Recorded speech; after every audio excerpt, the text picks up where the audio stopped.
এই বছর আইপিএল একটা নতুন নিয়ম এসছে। আপনারা সবাই জানেন কিনা জানি না আমি, তার জন্য বলে রাখি।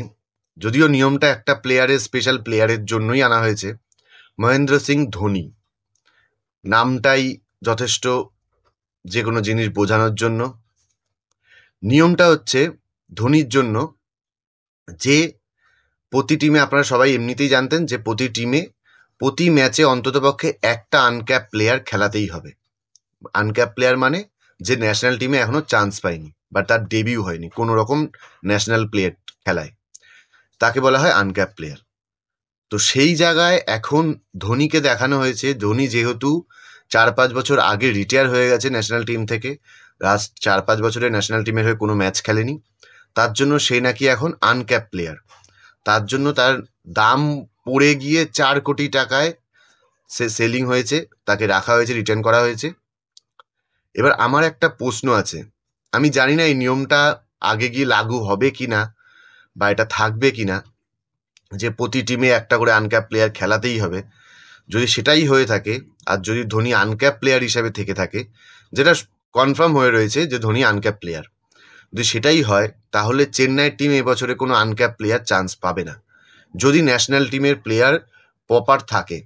হ্যাঁ, যদি তাদের প্লেয়ারের শর্ট থাকে তখন আনক্যাপ প্লেয়ার খেলাবে, কিন্তু নিয়ম অনুযায়ী দেখতে গেলে, যেহেতু খেলা এখনো শুরু হয়নি, নিয়ম অনুযায়ী দেখতে গেলে তাহলে আনক্যাপ প্লেয়ার কেউ চান্স পাবে না। এবার আমার প্রশ্ন হচ্ছে, এটা কি আদৌ ঠিক হলো? কাজটা, জিনিসটা কি ঠিক হলো? তাহলে কি চেন্নাইয়ের জন্য আলাদা করে কোনো নিয়ম তৈরি করা হবে, যে ধোনি থাকাকালীনও, মানে ধোনি আনক্যাপ প্লেয়ার হিসেবে খেললেও আরও এক্সট্রা একটা আনক্যাপ প্লেয়ার খেলাতে হবে? এরকম নিয়ম তো হবে বলে মনে হয় না। তার মানে এখন আইপিএল, যেটা একটা মানে ঘরোয়া লিগ, সেটা লিগটা অনেক বড় হলেও ঘরোয়া লিগ, সেই লিগ থেকে ম্যাক্সিমাম ন্যাশনাল টিমের প্লেয়াররা চান্স পায় কোথা থেকে? ঘরোয়া লিগ খেলে বা ঘরোয়া ম্যাচ খেলে, সেখানে ভালো পারফরমেন্স করে ন্যাশনাল টিমে চান্স আসে, যেটার মধ্যে একটা অন্যতম লিগ হচ্ছে আইপিএল। সব দেশের জন্য, শুধু ইন্ডিয়ার জন্য নয়। সেইখানে মানে একটা সুপারস্টার বা নতুন ছেলে উঠে আসা, নতুন প্লেয়ার উঠে আসার রাস্তাটা ধোনির জন্য বন্ধ। ধোনি খেলবে তাই। এটা কি আদৌ কোনোভাবে জাস্টিফাই করা যায়? এটা কি ঠিক হলেও? আমার তো মনে হয় না। যদি ঠিক হয়ে থাকে, তাহলে আমার মতে বলে, ধোনি থাকাকালীন ধোনি যদি খেলতে যায়, ধোনি, দেখুন, ধোনি নো ডাউট লেজেন্ড। তার Dhoni one of the most successful captain in the world, ঠিক আছে? তো সেখান থেকে ধোনি খেলবে এটা নিয়ে কারুর কোনো মানে দ্বিমতও নেই বা অনিচ্ছাও নেই, এরকম থাকার কথাও নয়। কিন্তু ব্যাপার হচ্ছে, যেটা এবছর বিশেষ করে হয়েছে, এটা একটু বেশি লাগছে। কারণ একটা নতুন ছেলে বা একটা বাচ্চা ছেলে যেখান থেকে উঠবে, সেই জায়গাটা বন্ধ করে একটা প্লেয়ার যার পুরো কেরিয়ার শেষ হয়ে গেছে, মানে তার কেরিয়ার শেষ হয়ে গেছে মানে ধ্বংস হয়ে যায়নি, তার কেরিয়ার সম্পূর্ণ হয়ে গেছে, তার খেলা কমপ্লিট হয়ে গেছে, তার বয়স চলে গেছে, সেখানে সে সেই জায়গাটা ব্লক করে রাখাটা কি কোনো দিক থেকে ঠিক বলে মনে হয়?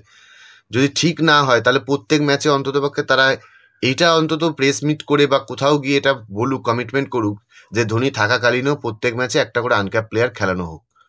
তবে গিয়ে ধোনি থাকলেও কোনো ছোট প্লেয়ারের বা আনক্যাপ প্লেয়ারের রাস্তাটা বন্ধ হবে না। তা না হলে যেখানে ধোনির মতো প্লেয়ার আনক্যাপ হয়ে যদি খেলে, তার নতুন প্লেয়ার আসবে কোথা থেকে?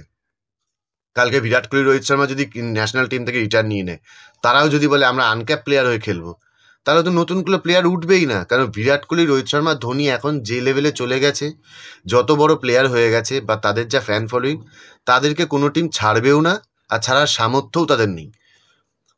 তো এখন সেই জায়গা থেকে যদি এই সব বড় প্লেয়ারগুলো এই রাস্তাগুলো বন্ধ করে দেয়, তাহলে নতুন প্লেয়ারগুলো উঠবে কোথা থেকে? যদি আমার কথা ঠিক মনে হয়ে থাকে, সহমত হয়ে থাকেন, লাইক করবেন। আর যদি কিছু বলার থাকে বা আমার বুঝতে ভুল হতে পারে, যদি সেটা জানা থাকে আপনার, প্লিজ আমাকে জানাবেন কমেন্ট সেকশনে। আমি জানতে চাই, আপনার জন্য অপেক্ষা থাকলো। Thank you.